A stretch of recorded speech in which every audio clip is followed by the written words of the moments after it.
একদিনের জন্য মুখ্যমন্ত্রী হলে প্রথম কোন কাজটা করবে? প্রশ্নটা আসলে একদিনে যদি রাজা হতে তাহলে কি করবে সেই ধরনের প্রশ্ন, সেই স্পিরিটটা রয়েছে প্রশ্নটার মধ্যে। আসলে একদিনের জন্য মুখ্যমন্ত্রী হলে একটা কাজ করে যদি অনেক কিছু পাল্টে দেওয়া যেত, এটা করতাম অন্তত।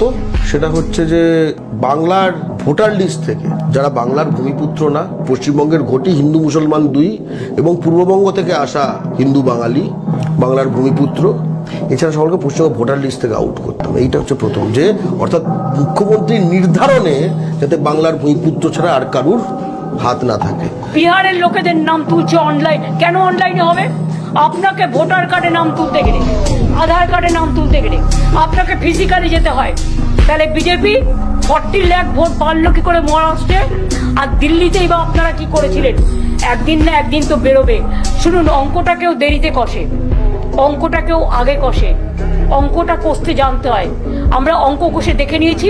এখানেও বাবুরা এসে বসে আছেন, প্রত্যেক অ্যাসেম্বলিতে 20,000 থেকে 30,000 বাইরের লোকের নাম ঢোকাবে।